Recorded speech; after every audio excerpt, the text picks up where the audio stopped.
Hey everybody, it's Wednesday, November 13th, 2024. Welcome to the NFL Fantasy Football Show presented by Uber Eats. Get game day deals all season long. It's me, your man, MG Marcus Grant, joined by Michael F. Florio and Laquan Jones. And we could really use a bye week. We are here in week 11. Laquan, have you hit the proverbial wall yet? Because I feel like it comes for all of us. It's just a matter of, can you hold it off? For how long can you hold it off? Oh, man, we are due for a bye week, but I definitely feel like it's coming. It's definitely around the corner. I feel it. Like, the burnout is right there. I can see it like it's in my living room right now. But we are not tapping out. We are not going to go to the sideline to get a rest for a play. We're just going to turn around and hand it off and catch our breath that way. We got plenty to talk about on the show. We got the Week 11 slate on tap, plus some fantasy hot takes as well.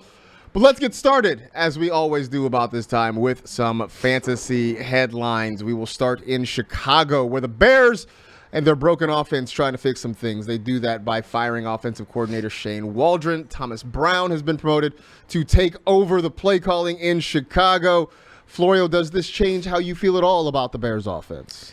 It gives hope that things could get better, because it was very evident that like Shane Waldron and that offense was stuck in the past. It just wasn't working. But are they bringing in a new O-line in too as well? Because the Bears right now are first in sack rate, fourth in QB pressures allowed, and fourth in unblocked quarterback pressures allowed. So yeah, that O-line is making life tough for Caleb Williams, and it's making it harder to get everyone else around him going. But we saw Thomas Brown with a brief stretch as the Panthers play caller last year. They ranked 32nd in pass yards, 30th in passing touchdowns, 20th in rushing yards, 30th in rushing touchdowns in his tenure there. So hope, but it's not like this is a huge thing. Like, yes, immediate change is coming. Like, we need to see it, and see it for a couple of games, I think, before we could trust them. Yeah, well, let's hope we can get things going again. It looked like they were starting to come together. Then Jaden Daniels threw a Hail Mary, and it just seemed to wreck the Bears' whole world from there. So I don't know. We'll see what happens there. Speaking of young quarterbacks in tough situations, Anthony Richardson has been reinstated as the starting quarterback for the Indianapolis Colts. So our short regional nightmare is over, Laquan. How do we feel about the Colts offense now that A-Rich is back in charge of things? RIP Josh Downs. That's how I'm going to open it up. But I'm not going to attack the Colts organization doing the snip, snap, back and forth, hot, cold. We don't know what we're doing here, but more Sounds like you just did.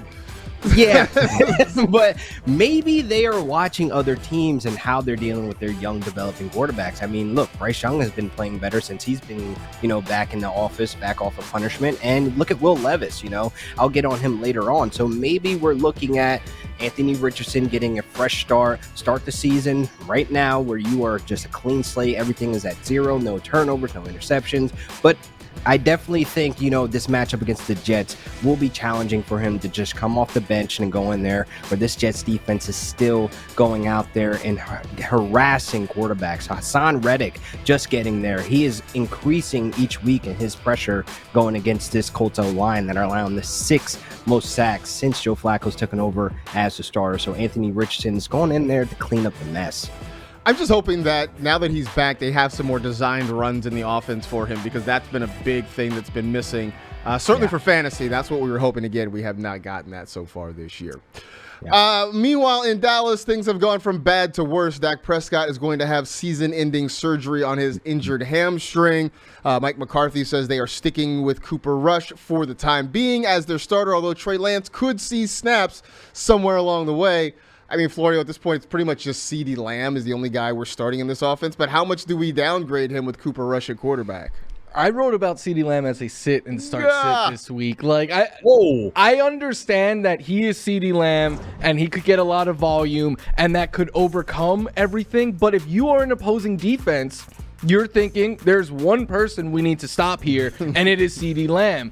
So I expect that to be problematic. The Cowboys quarterbacks last week combined on 29 passing attempts, threw for 66 yards, no touchdowns, and an interception. Now they get a tough Texans defense that just picked off Jared Goff and the Lions 5 times and has been playing better against the pass as of late. I don't think he's a must-sit, but it's a lot like what Tyreek Hill was without Tua. Like, the upside probably keeps him in play for some of you, but if you have an option you feel good about, I think you could get away. The good news is they're playing at night, so the sun won't be a factor at AT&T Stadium. The biggest beef in the NFL. I mean, look, man, seriously, Jerry Jones versus the Sun is like the greatest rivalry going in the league right now. I can't get enough of that story. All right, let's turn our attention to Week 11. 4 teams on a bye: the Cardinals, the Panthers, the Giants, and the Bucs, which means you got a couple of quarterbacks out in Kyler Murray and Baker Mayfield. You got a couple of big tight ends out in Trey McBride and Cade Otton. So we'll try to navigate things from there. We'll start on Thursday Night Football. The Commanders and the Eagles should be a fun one. Big game in the NFC East. Laquan, it's been, kind of some down weeks for Jaden Daniels. Can he bounce back this week against Philadelphia? I think this is a tough task going against this Eagles defense that, the last 6 games, they kind of just been locking it up since their bye. And I really feel as though Jaden Daniels has been struggling on finding the end zone, man. When you look at the last 5 games and you look up and you see Bo Nix with 12 and look at Jaden Daniels with only 6 offensive touchdowns, I don't really like that going into this week with the Eagles, who've been very stingy and very harassing to these quarterbacks in the pocket. So he's going to have to make something do with his legs and try to get Terry McLaurin downfield like how we see in this B-roll right here. But I don't know if this is a complete bounce back where I feel healthy with him in my starting lineups to put up big QB1 points that are expected from him. I think, obviously you want to see Jaden Daniels bounce back. I think Cliff Kingsbury needs to see it as well because, that narrative of the narrative Cliff Kingsbury offense is fading in the second half. It's going to start to come to life again soon if we don't see any progression from the Commanders' offense, I think, in the next couple of weeks. Moving on to the Sunday set of games, Ravens at Steelers. This is always basically a fist fight between these two teams. Floria, we know, look, we're starting Lamar Jackson, we're starting Derrick Henry, but this is a good Steelers defense. Can you start any of the Ravens wide receivers here?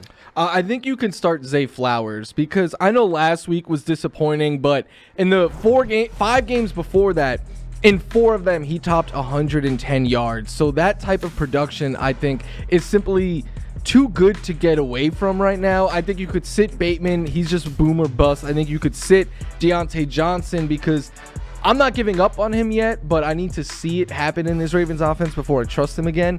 Flowers had 1 game against the Steelers last year. 11 targets, 5 catches, 73 yards. That's 12 fantasy points in a PPR league. Like, that's solid, but I think the upside is even higher than that in what could be a sneakily high-scoring game. So, yeah, I would start him. I would get away. And Mark Andrews, I know he's not a wide receiver, but he's a tight end. The rest of the pass catchers I'd get away from. Yeah, I do like I was big on Mark Andrews this offseason, so him bouncing back the last few weeks has been a big relief, I think, for me. He's alive. He's alive. It's great. Great. Love to see it.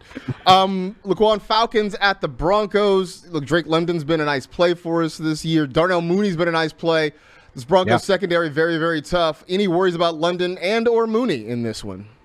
Both guys have a tough matchup this week. We know it's nothing new that the Broncos play wide receivers very stingy in fantasy. They're allowing the fewest fantasy points per game to the position. But Drake London, man, I believe in him as this wide receiver 1. And I think Kirk Cousins is going to find him in the most tight windows, the most difficult spots, and he's making himself available. Drake London's not a great separator, but honestly, he's a dude that you could just throw it up and it's going to be an 80-20 ball where 80% he's going to go up and snatch it out of the field. So if they can get on top of this Broncos secondary to get him loose, to get Darnell Mooney running the underneath, or even switch it to where Darnell Mooney is stretching the field, this could be a great game for Drake London to show up and show out like he did last week, even though he was banged up.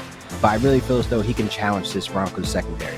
Look, I think we're starting Drake London. It's just a matter of how much you believe in him, how high you think the ceiling is. And maybe it's lower than most weeks, but you're not really getting away from Drake London at this point in the year. Never. Big one in the NFC West, Florida, the Seahawks at the 49ers. How much faith do you have in the Seattle passing game this week, considering the Seahawks in recent years have not had a good run against this 49er defense? Yeah, I don't have much faith in it at all. In fact, Geno Smith has never beaten the 49ers in his career, and he's been a Seahawk for a number of years now. In fact, in his career in the regular season against the 49ers, he has averaged 232 passing yards per game, has 2 passing touchdowns, that's in 4 games combined, and 4 interceptions. One of his 3 games this season with fewer than 15 fantasy points came against them. He struggles against them. That trickles down to his pass catchers. The only one I would start this week is DK Metcalf because I believe the upside with DK is far too high to get away from, even in a tough matchup. But Tyler Lockett has become like waiver wire fodder. JSN, I have hope for him still long term, but with those other guys out there, he's become a little too boomer bust. The volume has been hard to come by. So DK or bust for me and obviously Kenneth Walker, but we're talking pass catchers here, but so it's just DK. Yeah, and even DK has not really had a good run of it against the 49ers, but this one you sort of got to believe just on volume potentially what he can be. We'll have more games a little bit later on in the show, but right now it is time for Is It In You, fueled by Gatorade. We talk about some sleepers for Week 11. So, Laquan, who's somebody that we might be sleeping on a little bit this week? Jerry Jeudy for sure, man. Back-to-back games in the last 2 games he's played, he's had 70-plus receiving yards, and I think with Jameis Winston being so aggressive downfield, despite having the bye week, he's second in completions of downfield passes, and I think this is where Jerry Jeudy in the last couple of weeks have been really thriving. So where we're going to get in that yards after the catch, he's still a great separator. I think he can get on top of this Saints defense as well, where their secondary have been giving up a ton of big plays. So Jerry Jeudy is definitely a sleeper this week that he should be considering starting lineups.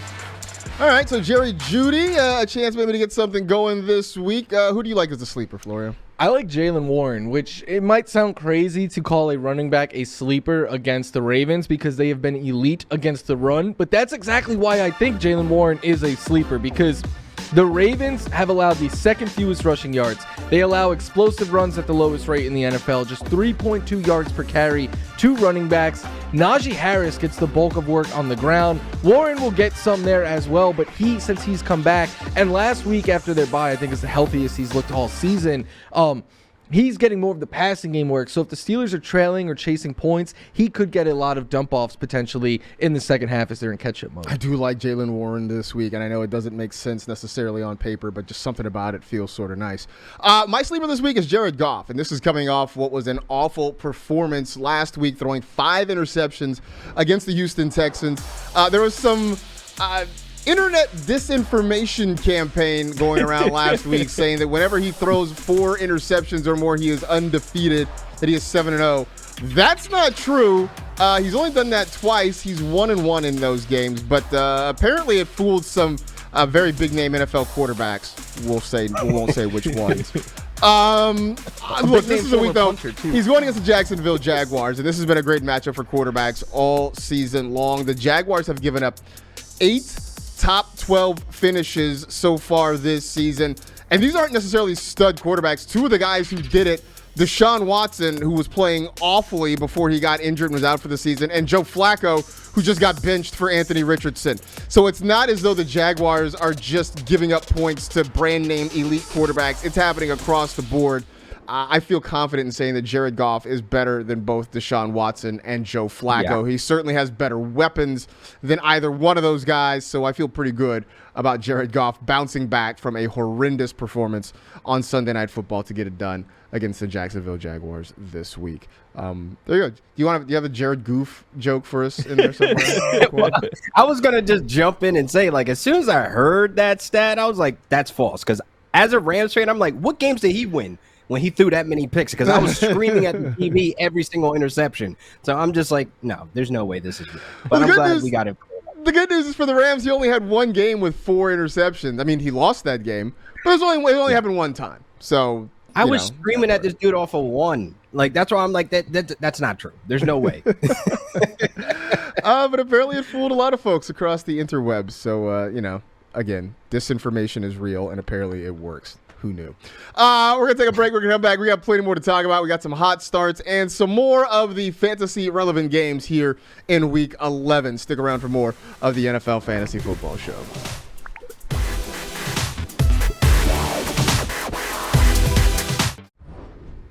Time for Hot Starts presented by Uber Eats. We're looking at the players that we are guaranteeing are going to go out and put up some big points for your fantasy team this week. And Laquan, I'm looking at your hot start. I'm not saying you're a homer. I'm just sort of surprised just because they're going against a quarterback who, look, he's not elite, but he's playing good football. So I just say I'm a little surprised by it. That's all. Well, let me start off by saying I am a Drake May fan, but he is going through chaos and hell this week against my Rams, man. That D-line is going to be getting after him because they have been getting a ton of pressure.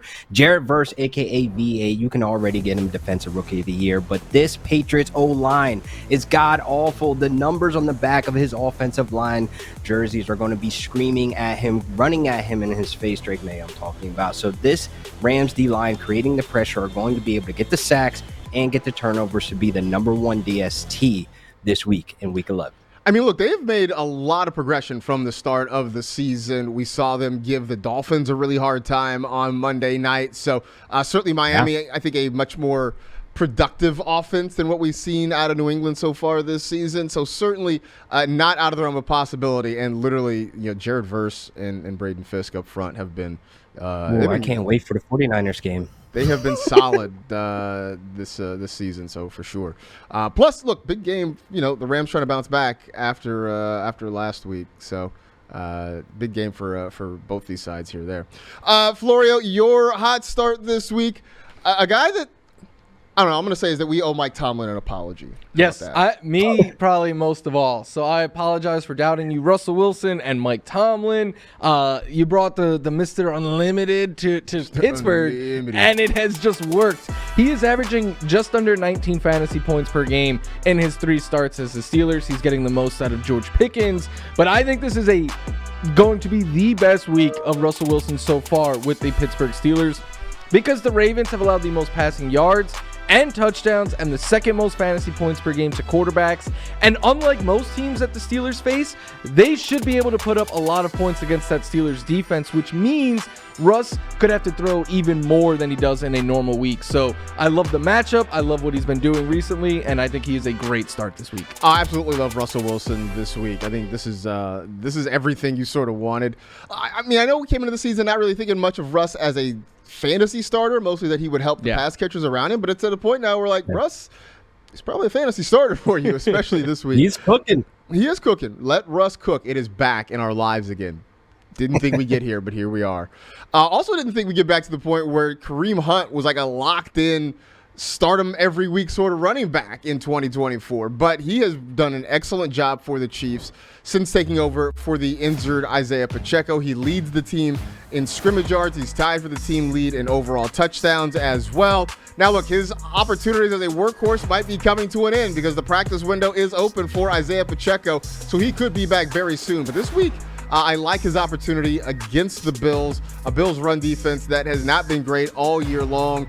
And last week, we actually saw Kareem Hunt get involved in the passing game as well, which is something we knew he could do. They just hadn't really been using him in that regard this season, but we did see it last week, so maybe we see more of that coming up again this week. But just love the matchup against the Bills for a Chiefs offense that hadn't been great, obviously, but Kareem Hunt doing good things for them this season.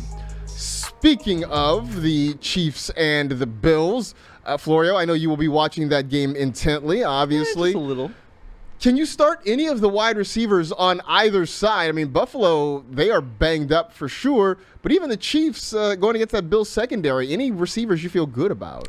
Yeah, I think for the Chiefs, it's DeAndre Hopkins, and that's it. But given his recent production and the volume he has seen, I think he remains in play. And then for the Bills, Khalil Shakir brings a safe floor, and I think he will continue to bring that. I have a number of teams this week. These are deeper leagues where I start probably like 3 wide receivers, 2 flexes, but I am starting Shakir in all of those leagues. And then Amari Cooper, it sounds like he has a chance to suit up again this week. If he does, he's still boom or bust, but I would be looking to get him in my lineup. I know the logic here says these are 2 good defenses. This could be a lower scoring game, but every time these 2 teams meet up, something crazy happens. The quarterbacks want to show up and show out because they're going against the rival best friend on the other side. So, yeah, I still think those pass catches are in play. All right, so you can still lean on a couple of guys in this game, although should be entertaining. We'll see how many points there are between a couple of good defenses in this one coming up this weekend. Sunday Night Football, the Bengals at the Chargers right here at SoFi Stadium. Laquan, who would you rather start? Let's say this is a DFS situation. Chase Brown or Gus Edwards? I'll probably be leaning to Chase Brown. I mean, honestly, when you look at this Chargers defense and how it's designed, it forces a lot of these offenses to dump the ball off quickly. So this is where Chase Brown has more of the PPR upside. Over there on the Chargers side with Gus Edwards, he's just returning back, slowly getting walked into some opportunities, but it's J.K. Dobbins' backfield. At least with Chase Brown, he's getting the workload and he's getting the opportunities in the passing game. So therefore, I do like Chase Brown a little bit more for PPR formats. All right. Look, I like Chase Brown. I've been on record as saying how much I like Chase Brown. I guess I'm just worried about him because the Chargers have been so good against the run. Although, Florio, you and I and Patrick Claybon were talking earlier in the week that maybe it's just that the Chargers haven't really played anybody. They haven't, at least offensively, had to really get into a shootout because of that. Yeah, so we'll see.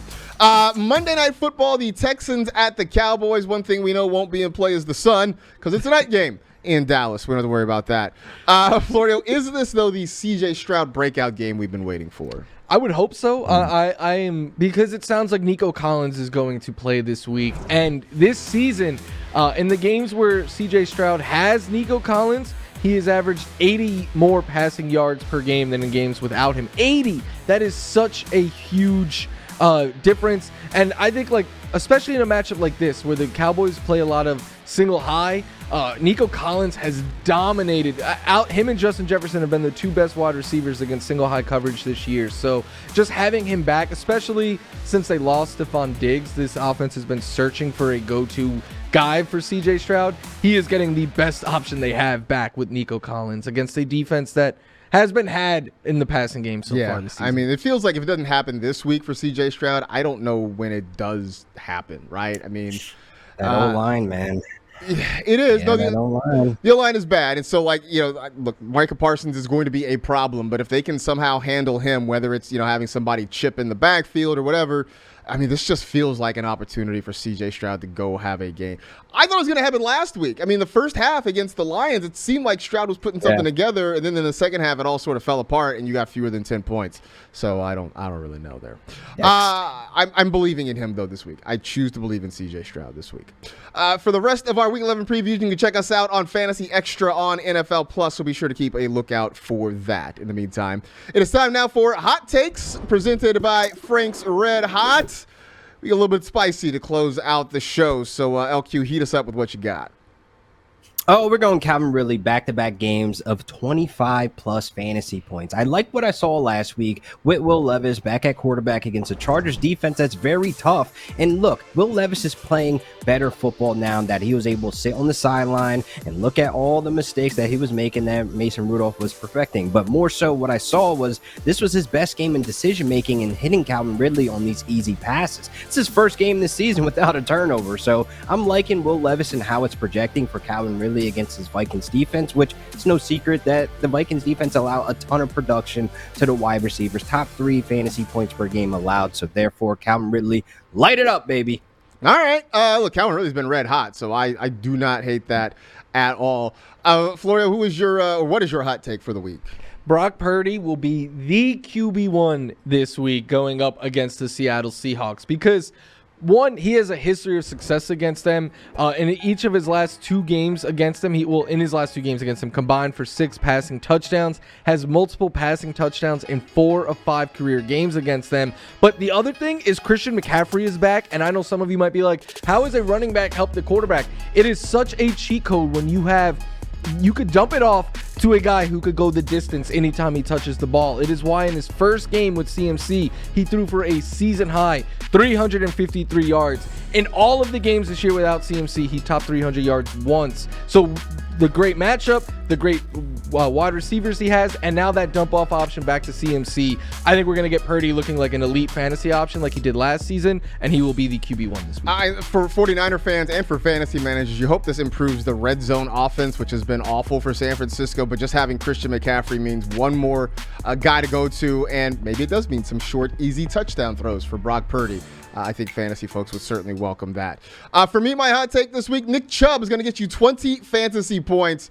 It's been a while since we have seen this out of Nick Chubb. Obviously, missed most of last season, a good chunk of this season after recouping from a knee injury. This seems like the matchup, though. Going against the New Orleans Saints, who have been awful against the run all season long. The volume hasn't really been bad for Chubb in his return, getting about 15 touches per game. Maybe that even goes up a little bit this week, but this is a good matchup. It is a good running back who's starting to get back into the flow of things. They had the bye last week, so hopefully a little bit of chance to rest and get ready to go for this week for Nick Chubb. Looking forward to it. I think a big game is coming against the Saints. So there you have it. Those are our hot takes presented by Frank's Red Hot. In the meantime, for us, that is it. We are done. We appreciate you hanging out with the NFL Fantasy Football Show presented by Uber Eats. You know the drill. Tell two friends to tell two friends. Rate, review, and remember, you should name your dog 5 miles so you can tell people you walk 5 miles every day. Be safe, take care of yourselves, and we will talk to you tomorrow.